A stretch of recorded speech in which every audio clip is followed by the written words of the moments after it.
The message lit up the stolen phone on my nightstand at 1:13 a.m. Neuro eval confirmed. Power of attorney plus guardianship filing next Friday. He won't see it coming. Underneath, in the subject line of the email it previewed, my name sat like a label on a specimen. Subject, R. Malloy, capacity concerns. I lay there in my small house on the east side of San Marcos, New Mexico, watching the screen glow blue against the cracked bedroom ceiling. The ceiling fan ticked with every rotation. My own phone was face down by the alarm clock. The device in my hand didn't belong to me. It belonged to my daughter-in-law.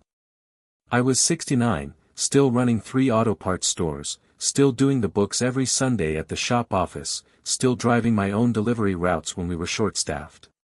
According to that message, I was also about a week away from being declared too far gone to sign my own checks.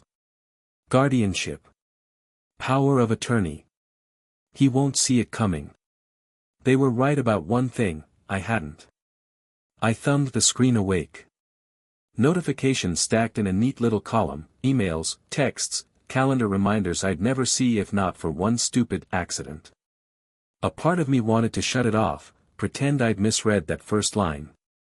That part lost. I scrolled up through the text thread with Dr. Larkin. Make sure your report notes judgment issues plus unsafe to manage finances. That's what the court looks for. Understood. Will phrase accordingly in final assessment. My jaw clenched.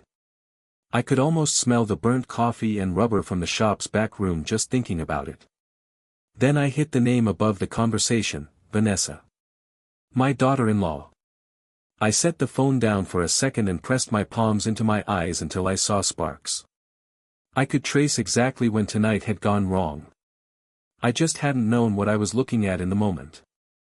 For hours earlier, I'd been walking up a stone path in one of those beige subdivisions on the north side of town, the ones where all the houses look like they were copy-pasted and then given different porch lights. It was still hot, even with the sun down, heat radiating off stucco and gravel like the whole block had been left in an oven. Streetlights glowed through a thin haze of dust. I had a foil-covered pan of lasagna balanced in one hand and a bottle of red I bought on sale in the other. Aaron, my son, had texted that afternoon. Let us cook for once. Come over. Family dinner. He didn't invite me over much anymore.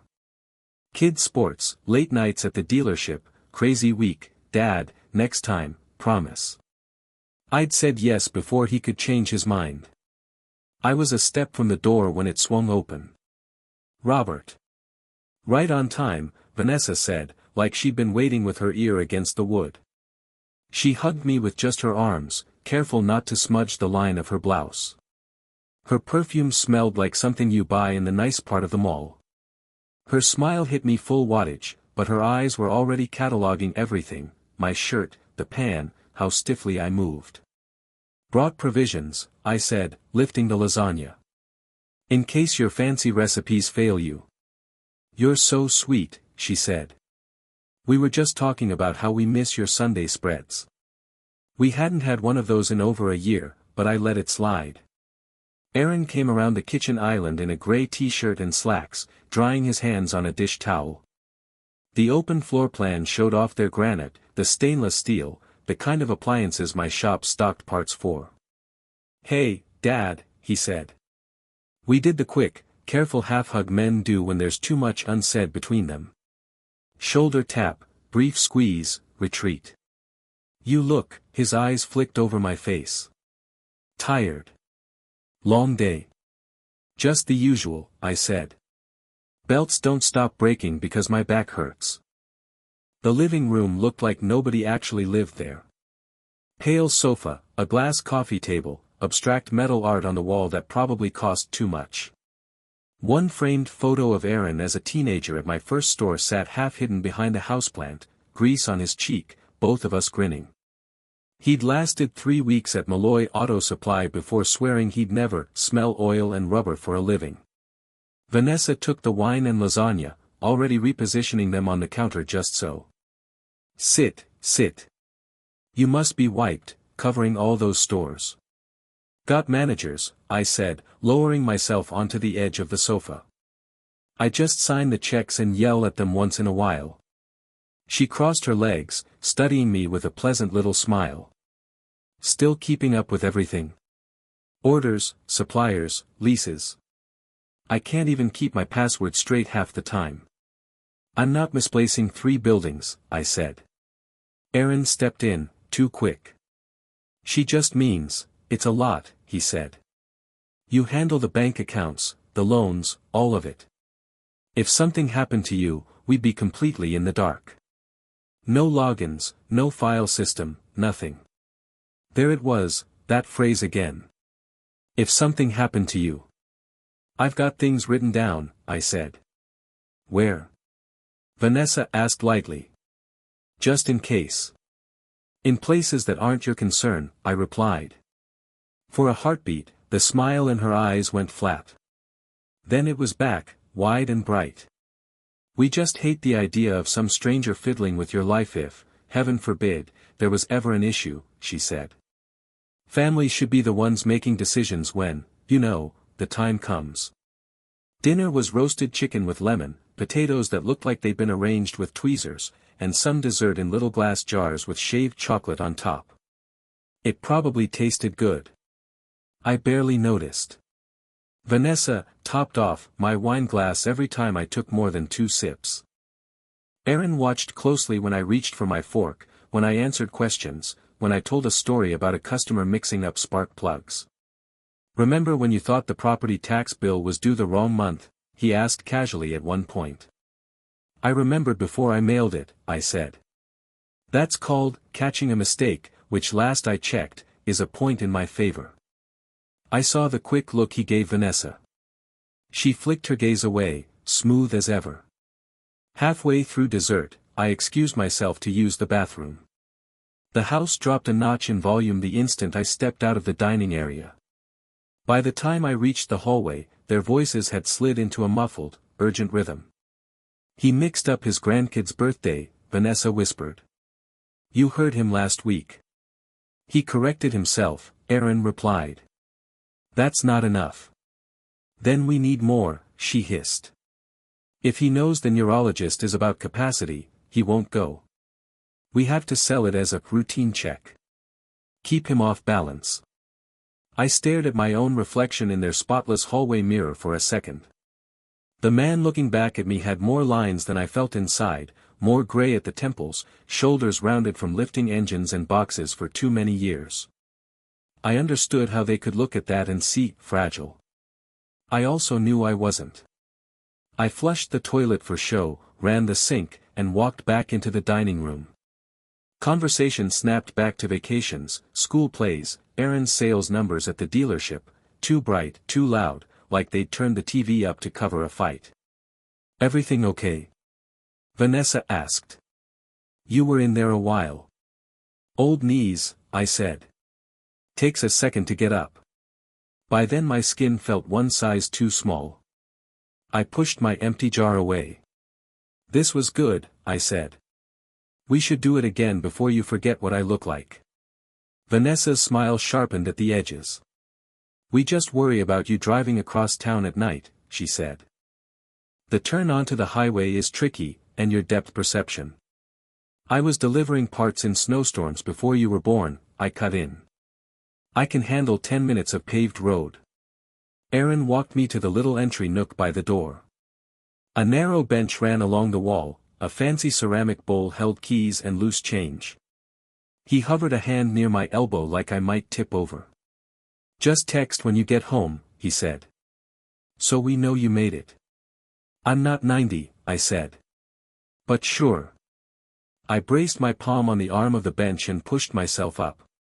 My knee popped. As I shifted my weight, something thin and slick slid under my fingers and dropped into my jacket pocket with a soft plasticky whisper. I barely registered it. I grabbed my truck keys from the bowl, muttered goodbyes, and stepped out into the dry night air. The sky over the Sandia foothills was clear and full of hard little stars. Heat still seeped up from the driveway through the soles of my boots. It wasn't until I climbed into my old F-150, shut the door, and sat in the quiet cab that I reached into my pocket to see what I'd snagged. A slim, pale blue smartphone blinked awake in my hand. For a split second my own face reflected on the black glass. Then the lock screen came up. Not my phone. Vanessa's. The polite part of my brain said, walk back up, knock, hand it over, joke about grabbing an extra. Keep the peace. Then the screen lit on its own with a new notification. Dr. Larkin, Cognitive Function Assessment for our Malloy ready. Language supports guardianship concerns. We'll send finalized report shortly. Any thought of knocking died on the spot. I looked back at the house. Through the front window I could see Aaron and Vanessa in the kitchen, her at the sink, him drying dishes, their heads bent close, talking fast. They didn't look toward the driveway once. I put the truck in drive and rolled away, Vanessa's phone on the passenger seat, pulsing with quiet, digital proof that my own family was planning to take my life out of my hands while smiling at me across the table. Hours later, at 1:13 a.m., that phone lit up again on my nightstand with the line about next Friday and how I wouldn't see it coming. They thought they were building a case in the dark. Instead, their entire plan was glowing in my hand. By sunrise, the stolen phone wasn't a shock anymore. It was evidence. I sat at my kitchen table on the east side of San Marcos, bad coffee in my mug, Vanessa's phone in the middle. I put on my glasses and went through her messages. With Dr. Larkin. Make sure your report notes judgment issues plus unsafe to manage finances. That's what the court looks for. Understood. Will phrase accordingly in final assessment. With Attorney K. Briggs. Once guardianship is granted, can we move his business assets right away? Yes, for his benefit. He can't revoke once order is signed. And with Aaron. He's still writing checks himself. No online access yet. If he panics and changes his will, we lose everything. Not, Dad. Just a problem to solve. I did what I've always done when things got too big, I went to paper. I screenshotted everything, emailed it to myself, printed it, and stacked the pages. Then I took the stack to my lawyer. Mark's office was over a dentist and next to a yogurt place. He read in silence, then said, "This isn't family drama. This is planned financial exploitation. And if that consent isn't your signature, it's fraud."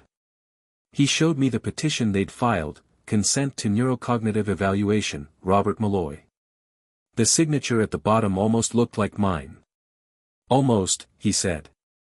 A document examiner will confirm, but I'm already comfortable calling this forged. So what now? I asked. 2 things, he said. We lock your assets. And we prove your mind works just fine. In 2 days we created the Malloy Preservation Trust. The trust owns the shops, your house, the rental, your savings, Mark said. You manage it while you're competent. When you're not, a professional fiduciary steps in, not Aaron, not Vanessa. They never get control. Then we hit the clinics. 2 different neurologists had me do the usual drills, lists, clocks, walking straight lines. Both wrote basically the same sentence on fancy letterhead. No signs of dementia or major impairment. In my opinion, Mr. Malloy is capable of managing his own affairs. Back in Mark's office, he stacked the trust papers, the clean evaluations, the forged consent, and the printed texts. We're building a fortress, he said. I'll respond to their guardianship request with all of this, and I'm sending the forgery and texts to the DA. If the county wants to go after them, they'll have plenty. I looked at my name on every page. They were going to walk into court and take my life away for my own good, I said. They still think that's how this ends, Mark replied. I pulled the folder toward me. The fear was still there, but it had company now. They have a plan, I said. Now I do too. The court notice hit my inbox the same afternoon. Aaron texted. Dinner Wednesday. Vanessa wants to make it up to you. Just us. If I hadn't seen Vanessa's messages, I might have believed that. Instead, I was buttoning a clean shirt when my email pinged. 2nd Judicial District Court, Guardianship Division. Hearing date, in the matter of guardianship of Robert Malloy. Hearing in 3 weeks. Petition already filed. I called Mark. You see this? I asked. Yeah, he said. They filed last week. They attached the consent and a statement from Larkin. They're asking for temporary guardianship right out of the gate. He forwarded the packet. I opened it on my phone, thumbed to Statement of Incapacity, Dr. David Larkin. According to him, I'd been in his office 10 days ago. I'd appeared confused, couldn't accurately describe my business holdings, and demonstrated poor insight into financial risk. At the bottom, buried under all that, was one neat sentence. In my opinion, court-appointed guardianship is recommended in the patient's best interest. Under patient consent was that same almost right signature. I've never met this man, I said. I know, Mark replied. Our examiner checked, Larkin's own logs show no visit under your name that day. And we've got your phone data putting you at the South Shop for 4 straight hours. It's a lie on top of a forgery. But if you'd walked into court alone, the judge might have granted temporary control off this and their testimony. I pictured Aaron's, just us, dinner, a stack of papers by his elbow, pen already uncapped. I'm guessing Wednesday was the night they planned to explain all this to me, I said. Most likely, Mark said. You going? Oh, I'm going, I said. Just not tonight. I hung up and called Aaron. Hey, Dad, you on your? I'm not feeling great, I cut in.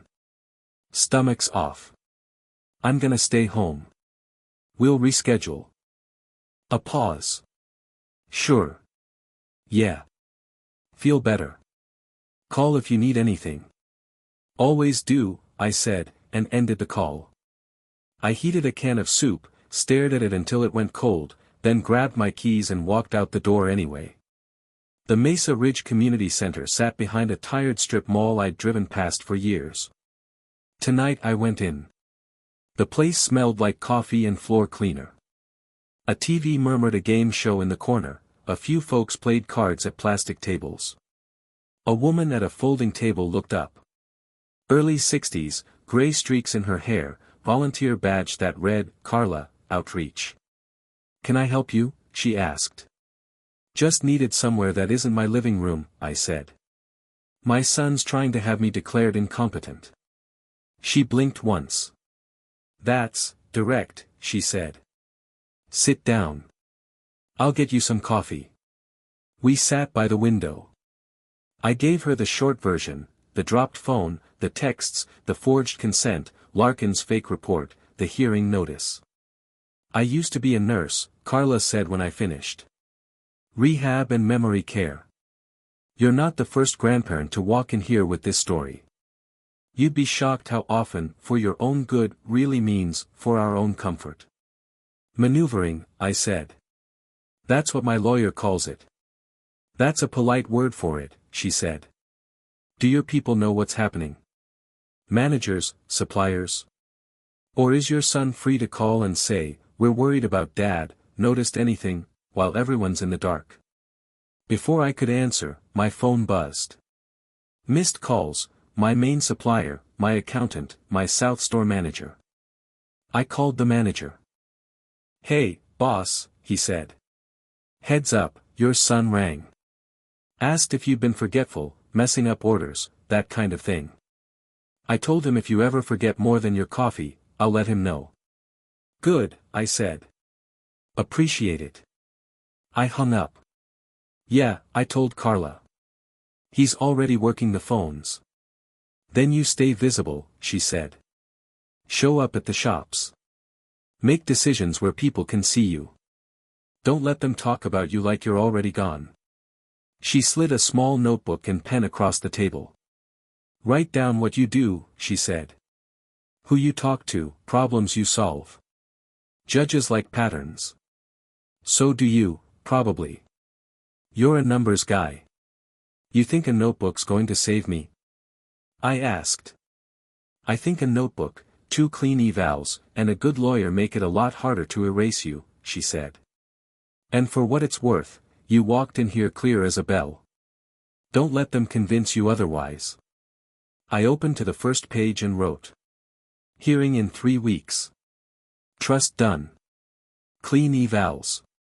Aaron calling staff.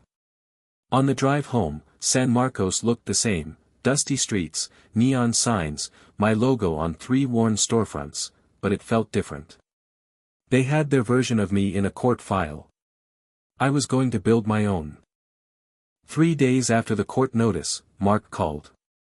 It's time we look under their floorboards, he said.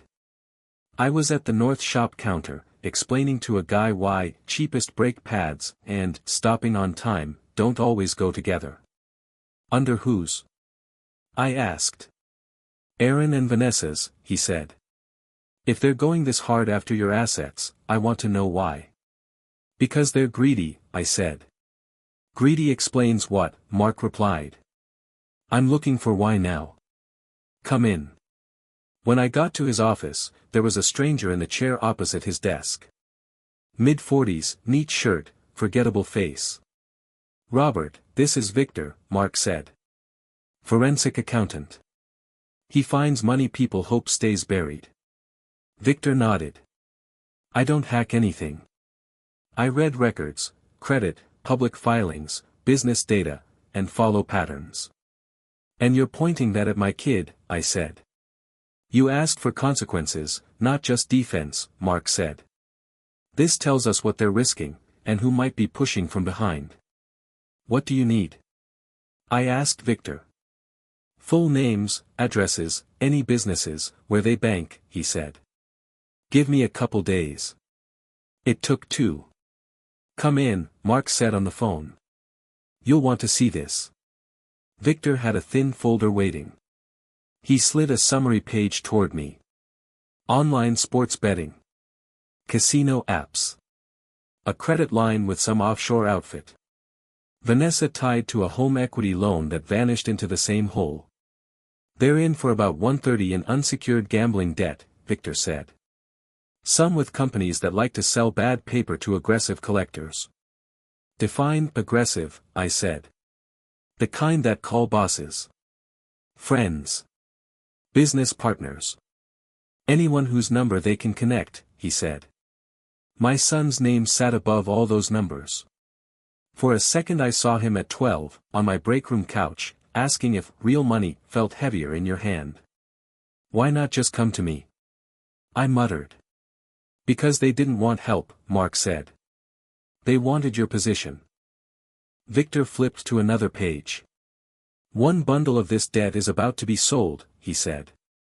The seller doesn't care who buys, as long as they get something. You're saying I can buy my own son's gambling debt, I said. Through intermediaries, yes, Mark said. Not as dad. As an entity. The trust or a company it owns. And then what? I send him nastier letters. I asked. No, Mark said. Then the person he's most afraid of owing is controlled by you. Guardianship would have been their clean escape hatch. If that fails, this gives you leverage when you finally sit across from him. How much? I asked. Face is about $130, Victor said. They'll sell for maybe half to 2/3. Call it 70, 80. I let out a breath. Lot of money to throw at someone else's bad habits. If you don't, somebody else will, Mark said. And that somebody might not mind dragging your name through the mud to get paid. I stared at the numbers, then nodded. Do it. But it goes through the trust. No, Robert, on anything until I say. Victor nodded once. I'll start the paperwork. That evening I stopped by Mesa Ridge. Carla was sorting flyers. She took one look at me and slid a chair out with her foot. Well, she asked. He doesn't just want my money, I said, sitting. He needs it. Gambling. Loans. It's bad. Explains the speed, she said. If you're drowning in that, a fast guardianship order looks like a nice clean dock. Nice dock for him, I said. From where I'm standing, it's the end of the road. She didn't argue. Did you ever see signs? She asked. Not like this, I said. And now I'm talking about buying his debt behind his back. Feels like I'm becoming the villain in his version of the story. Difference is, he's hiding things to hurt you, she said. You're looking at ugly options to stop him from doing it. That's not the same. I pulled out my little notebook and wrote. Found gambling debt. Trust buying it. Choice, not revenge. You're really doing the homework, she said. Judge likes patterns, I replied. So do I. Good, she said. Just remember to write down the normal parts too. Went to work, ate lunch, didn't fall apart. Otherwise they turn into the whole story. 2 days later, Mark called. It's done, he said. Through a holding company the trust owns, we now hold most of Aaron's gambling debt. Next week he'll get notices from a new creditor name he doesn't recognize. He won't see you behind it. How's that help us in court? I asked. It doesn't, Mark said. Court is its own battlefield. This is for after. When we sit down with him, you won't just be the father he tried to strip of everything. You'll also be the person who quietly picked up the bill for his worst mistake. I looked out at the faded Malloy Auto Supply sign over my parking lot. I wanted to leave him a business, I said. Not a lesson. You didn't choose this, Mark said. You're just refusing to lie down in it. I opened the notebook again and added. They're not the only ones who know how to use paper. They'd turned my life into forms, filings, and signatures. Fine. I knew how to fill out paperwork, too. The first letter hit Aaron before the week was out. I didn't see it arrive, obviously. But I got to hear it land. I was in the back office at the South shop, going over inventory, when my phone buzzed 3 times in a row. Same caller. Aaron. I let it go to voicemail. On the 4th ring, I picked up. Yeah, I said. Dad, he blurted. Did you change something with my credit reports? Have you been talking to anyone about my accounts? So that answered that. Why? I asked. I just got this notice, he said, words tumbling. Some company I've never heard of says they purchased outstanding balances from my prior creditor. They're demanding payment plans, talking about escalation. It's not even a bank, it's... He mangled the name of the shell company the trust now owned. You've been borrowing money I didn't know about? I asked, keeping my voice even. That's not the point, he snapped, then forced his tone down. Look, it's complicated. Things got behind. But this name, it's new. You sure you didn't? I've got my own problems to worry about, I said. Apparently I'm not competent enough to manage my life. Remember? Silence. Just his breathing for a moment. Dad, the guardianship thing, that's just to make sure. I've seen the paperwork, I cut in. We'll talk about it in front of a judge. Can we just sit down and... After the hearing, I said. I'll have more time then. Whole lot of free time, if you get what you want. He started to say my name again, but I hung up, set the phone face down, and let my hands shake for 10 seconds before going back to counting boxes of filters. In the little notebook I carried, I added. Aaron got first notice from, new creditor. Called in a panic. Did not deny gambling, only the timing. Over the next few days, I felt the temperature change. Vanessa texted twice, long, careful paragraphs about misunderstandings and paperwork spiraling out of control, sprinkled with, "We love you," and "We just want you safe." I replied once. That's what judges are for. See you there. She stopped texting. Aaron stopped calling me and started calling around. My cousin in Albuquerque left a voicemail, "Rob, I don't know what's going on with you and Aaron," but he sounded shaken. Said you've been acting different lately. Hoped you wouldn't do anything drastic. You okay? I was fine. Annoyed, but fine. He was building a story, erratic old man, acting out, refusing help. So I did what Carla told me, stayed visible. I was at each shop at least twice that week, in person, walking the aisles, checking invoices, catching a mispriced shipment before anyone else noticed. I made a point of talking to vendors myself, making decisions in front of people. "Boss, you okay?" my manager asked at the central store after I'd spent an hour going through the month's purchase orders. "I'm being sued for my brain," I said. "Figure I should exercise it." He snorted. "If you're losing it, then the rest of us are in real trouble." I didn't have to write that one down, I knew I would later. A week before the hearing, Mark and I met in his office with the door closed. He had 3 neat stacks of paper on his desk. The left one leaned a little, the way lies always did when you piled them too high. The edges on the other 2 were squared and aligned. Mark liked his files like I liked my inventory shelves. "Left pile is their story," he said. "Petition, Larkin's fake report, the forged consent, any concerned family statements.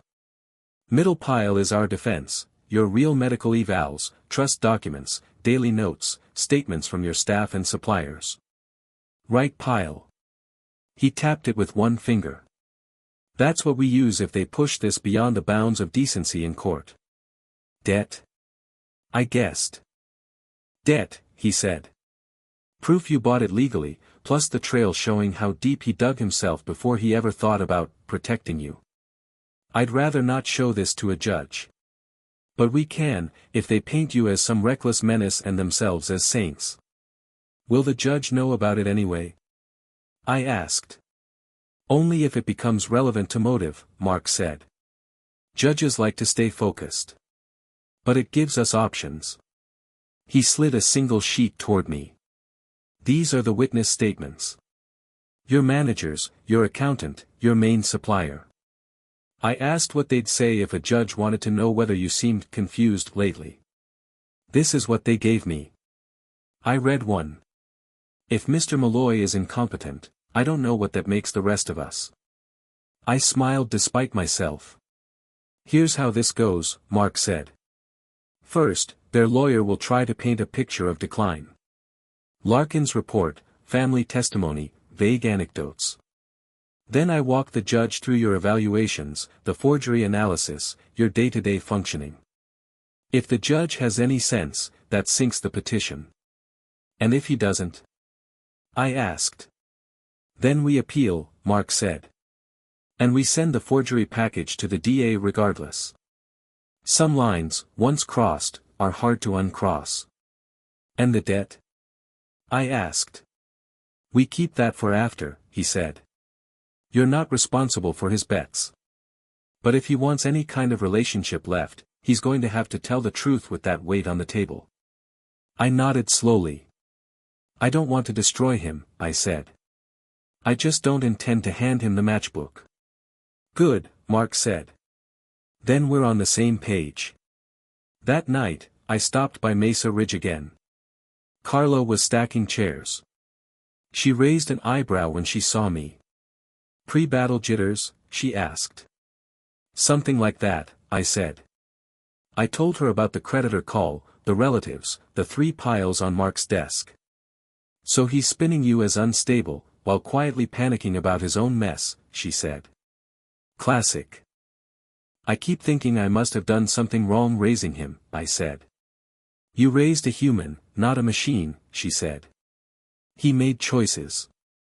You're making yours." She nodded at my notebook. "You still writing?" "Every day," I said. "Good," she said. "When you walk into that courtroom, you're not just some old man they describe. You're the person who lived all those pages. Don't forget that." On the drive home, I caught my reflection in the truck's side window at a red light. Same lines, same gray, same tired eyes. But for the first time since this started, I didn't feel like someone waiting to be evaluated. I felt like someone about to testify. The courthouse in downtown San Marcos smelled like floor polish and old paper. The fluorescent lights hummed overhead, a little too bright for how my hands felt. I sat at the respondent's table in probate court 3B, Mark beside me, legal pads stacked in front of him. Across the aisle, Aaron and Vanessa sat with a sleek-looking lawyer in a navy suit. Aaron kept squeezing his hands together, Vanessa stared straight ahead like she was posing for a photo she didn't want taken. The judge, a woman with steel-gray hair and sharp eyes, flipped through the file. In the matter of guardianship of Robert Malloy, she said. Petitioners, proceed. Their lawyer stood. Your Honor, Mr. Malloy is nearly 70, still running multiple businesses. His family has noticed increasing confusion, missed bills, mixed-up dates, safety concerns. They're simply trying to protect him and his legacy. He worked all the usual words, worried, burden, best interest, like he'd done this 100 times. Then he lifted a report. We also have a neurocognitive evaluation from Dr. David Larkin, recommending guardianship. He handed it up. The judge skimmed, face unreadable. Does Mr. Malloy consent to this petition? She asked. Mark stood. He does not, Your Honor. And we contest both the report and the alleged consent. One of her eyebrows ticked up. We'll hear from Dr. Larkin, then. Larkin took the stand, 40s, expensive haircut, suit that had seen too many long days. He swore in, adjusted his tie, sat. You evaluated Mr. Malloy? Their lawyer asked. Yes. When? 10 days before the petition was filed. And you concluded. He appeared confused, had poor insight into his finances. Guardianship seemed appropriate in his best interest. Mark rose for cross. Dr. Larkin, did you bring your appointment logs for that day? Yes. Please read the names on the date you claim you saw my client. There was a soft rustle of paper. Larkin's throat bobbed. I don't see Robert Malloy listed, he admitted. So according to your own records, you did not see him, Mark said. Have you ever had Mr. Malloy in your office for a full evaluation? Larkin glanced at Aaron and Vanessa. No, he said. But I was given detailed information by concerned family. Including suggested phrases? Mark asked mildly. He handed a document to the bailiff. Exhibit D, text messages between you and Ms. Vanessa Ortiz. Make sure your report notes judgment issues plus unsafe to manage finances. Will phrase accordingly in final assessment. Sent before this supposed visit. The judge read the page. Vanessa's face went pale, she stared even harder at the wall. Aaron shifted in his seat, fingers digging into his knee. You may step down, Dr. Larkin, the judge said, voice gone cool. Next came the handwriting expert, a gray-haired woman with small glasses and a steady tone. On the screen, my real signatures from bank forms appeared beside the consent signature from the file. Loops, angles, pressure points circled in red. In my opinion, she said, the consent signature is not genuine. It is an attempted imitation of Mr. Malloy's hand. The judge turned to Aaron and Vanessa. Did either of you sign that consent? She asked. Aaron swallowed hard. No, Your Honor. Dad must have. My client denies ever seeing that form, Mark cut in. We've provided genuine samples for comparison, and you've heard the expert's opinion. Noted, the judge said flatly. Then it was my turn. I walked to the stand slower than I felt, put my hand on the Bible, and sat. Mr. Malloy, Mark said, how many auto parts stores do you operate? 3. Where are they located? I named each one, street and cross street. I'd been rattling off those directions to customers for 20 years. Who approves payroll? I do. My accountant runs the numbers, but nothing goes out without me. He asked a handful of simple questions, what I paid in rent roughly, who my main suppliers were, when my next loan payment was due. I answered the way I would if I were leaning on my own counter at the shop. Then he held up the little notebook. You started this when? After I found out about the petition, I said. A friend suggested I write down what I actually do in a day, instead of letting other people say it for me.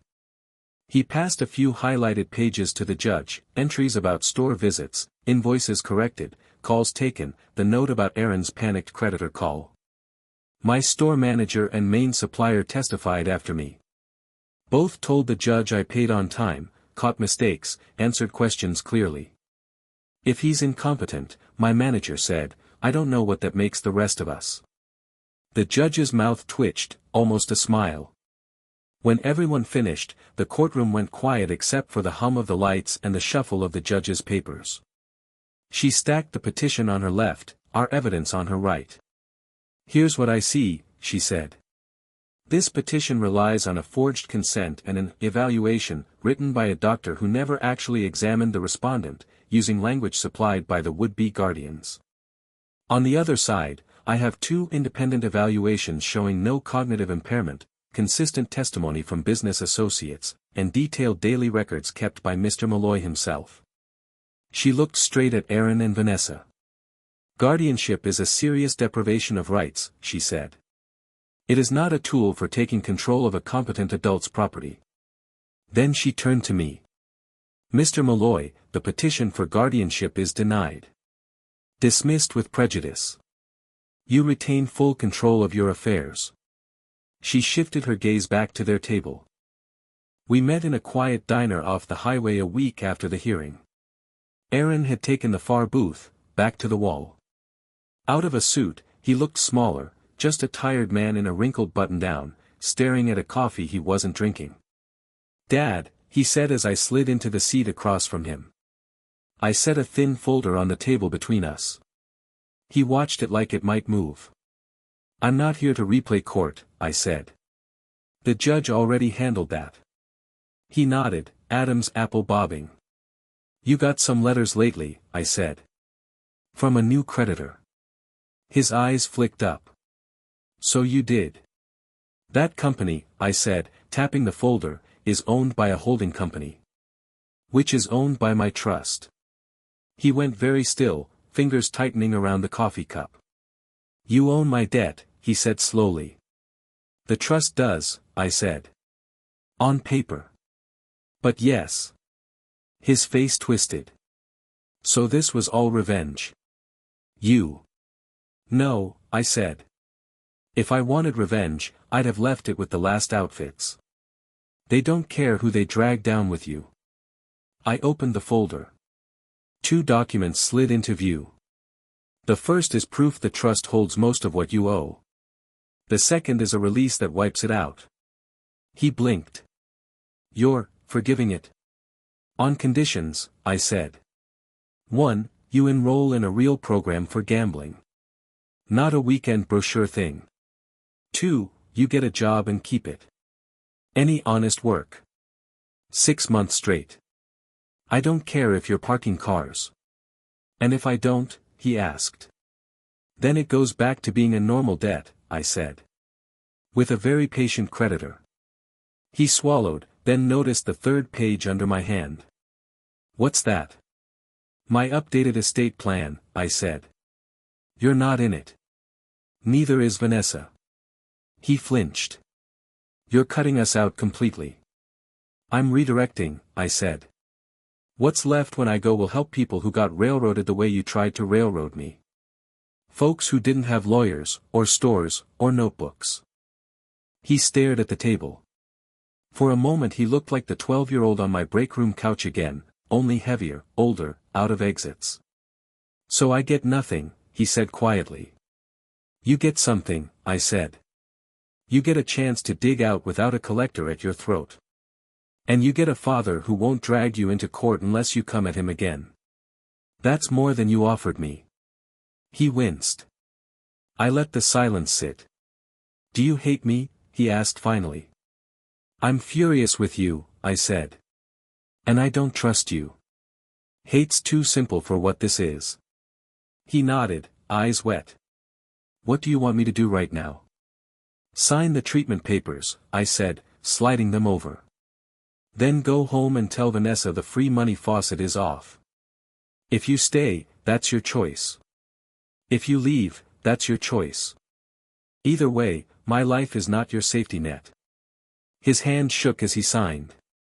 The pen scratched louder than the diner's clinking silverware. I closed the folder. For what it's worth, I said, standing, I hope you manage it. Not for my conscience. For yours. He didn't answer. As I walked away, I wondered what would hit their house harder that night, the money news, or the silence between them. On my way home, I stopped by Mesa Ridge. Carla was wiping down a table. She straightened when she saw me. Well? I kept my house, my shops, and my brain, I said. And I took the noose off his neck before it tightened. And your money? She asked. Still mine, I said. For now. It'll outlive me, but it's not landing where he expected. She nodded at the notebook in my hand. You still writing? Last entry's a short one, I said. Feels like the chapter's over. At my kitchen table, I opened to a fresh page and wrote. Hearing 1. Debt handled. Boundaries set. Still here. Then I closed the notebook and, for the first time in a long time, didn't feel like I had to plan my next move. I had stores to run, people to see, a life that still belonged to me. Whatever came next might be hard, might be quiet, but it wouldn't be something I never saw coming. 2 years later, the letter came with my name on top and someone else's story inside. It was from the Malloy Foundation for Fair Guardianship, a name Mark talked me into, said it sounded respectable. We'd funded a legal aid group that helped seniors fight the same kind of quiet theft Aaron and Vanessa had tried. Dear Mr. Malloy. Because of your support, we were able to help a 74-year-old woman in Las Cruces stop an abusive guardianship petition filed by her nephew. I read it at my kitchen table, same spot where I'd once stared at Vanessa's stolen phone like it was a bomb. The ceiling fan still ticked. The coffee still wasn't great. But the weight in my chest was different. At the shops, not much had changed, and everything had. We'd hired a general manager. I worked fewer hours on concrete, more at a desk, but I still walked the aisles a couple times a week. Customers still asked for me by name. My managers still rolled their eyes when I caught an error they'd missed. If you ever do lose it, we're all sunk, my South Store manager joked one afternoon. Write that down, I said, and realized I didn't need the notebook anymore.